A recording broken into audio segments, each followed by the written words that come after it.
Olá pessoal, eu vim aqui ler e falar um pouquinho sobre um livro que eu comprei. Tá escrito aqui, tem comentários do Osho, mas é o livro O Profeta. É um livro bem famoso de um poeta. O poeta chama Khalil Gibran.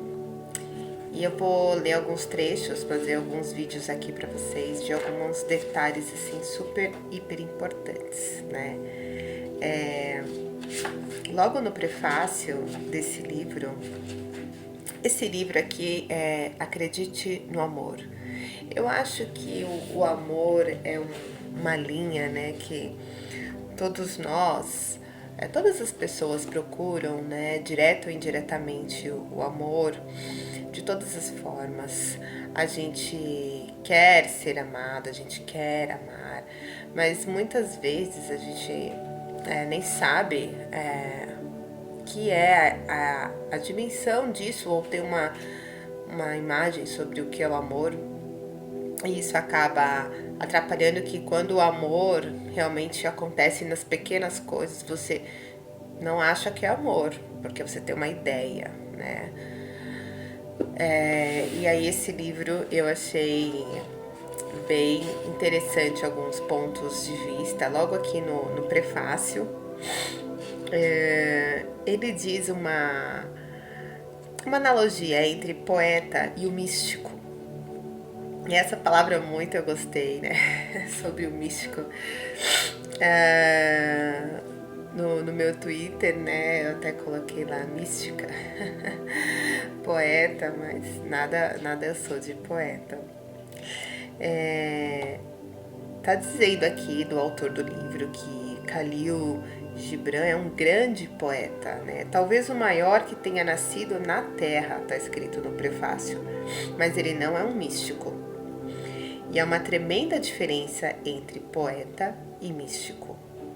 De vez em quando, o poeta se vê de repente no mesmo espaço que o místico. E nesses momentos raros, chovem rosas sobre ele. Nessas raras ocasiões, ele é quase um Buda. Mas lembre-se, estou dizendo no quase.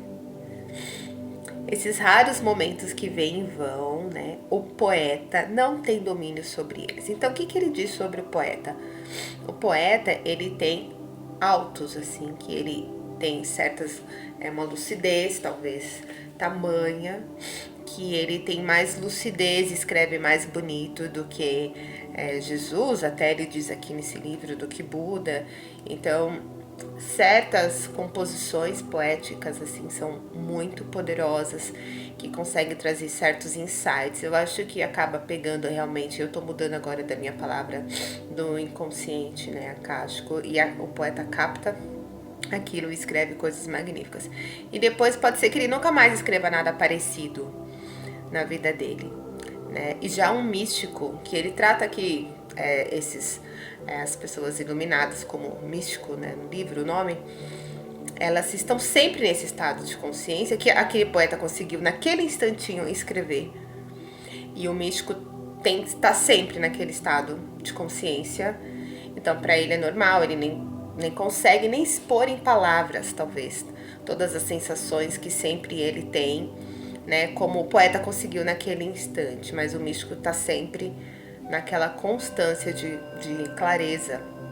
Então, isso é muito legal. E aí, para complementar, ele fala: por alguns instantes, o poeta pode ser um místico, que é nesse, né, insight. Enquanto o místico é sempre um poeta, mas é um poeta que nem sempre consegue expor, né, exatamente com aquelas palavras, né, maravilhosas que talvez um poeta consiga falar nas suas obras, certo? E aí ele compara isso com um mendigo, né? Na minha própria experiência, diz aqui, né? Se um mendigo encontrar uma mina de ouro, ele vai cantar, dançar, vai ficar doido de alegria. Mas se for um imperador, não. Então, por isso que essa comparação, de vez em quando o poeta vira imperador, mas só de vez em quando. E ele não vai achar isso natural, né? Quando ele vira um imperador. Mas o místico, que seria um imperador, não experiencia esse momento de fusão com a consciência universal, porque ele já está fundido na consciência universal e não há caminho de volta. E aqui ele diz sobre a criação, né? Muito legal. Para a gente criar, nós temos que estar presentes, no momento presente. Para cantar uma canção bem cantada, você tem que estar presente. Então, o místico se tornou a própria canção. E a presença dele é sempre poesia. Você não consegue imprimir, descrever, pintar, você só pode sorvê-la, certo? Você é. Uma coisa é comunicar-se como um poeta, mas estar em comunhão com um místico é totalmente diferente.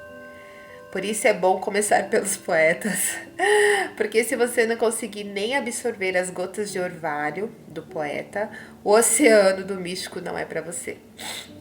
Ou melhor dizendo, você não é para o oceano. Para você, até as gotas de orvalho vão se parecer um imenso oceano. E aqui ele diz que esse poeta, né, Khalil, escreveu quase 30 livros, mas que nenhum foi igual ao Profeta. E ele escreveu o livro Profeta quando ele tinha apenas 21 anos. E depois ele tentou escrever outros livros para compensar e ser tão genial quanto, mas não foi. Então ele diz que por isso o poeta é um místico acidental. Aconteceu, né? É só um acaso, é uma brisa.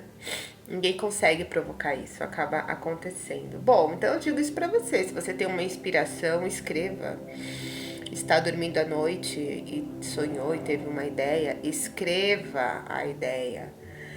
E não importa, né? Isso vai acabar agregando, ajudando de alguma maneira você ou os outros que estão ao seu redor no dia a dia, né? E então é isso, né? Eu tô com esse livrinho aqui. Hoje é só o primeiro dia, eu tô dando prefácio. E conforme eu vou lendo, o próximo vídeo eu vou gravar logo o primeiro poema que tem aqui, que chama Fala-nos do Amor. E aí ele acaba linha, né? Estrofe, ele acaba dando uma explicação, né? O Osho. Então isso vai ser o próximo vídeo. Espero que vocês tenham gostado. Poderia ter feito esse vídeo em Libras, né? Bom, quem sabe depois coloco uma legenda. E é isso, pessoal.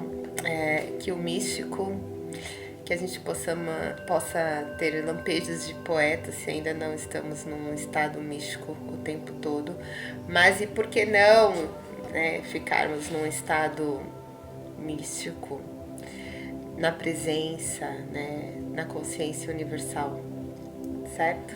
Namastê.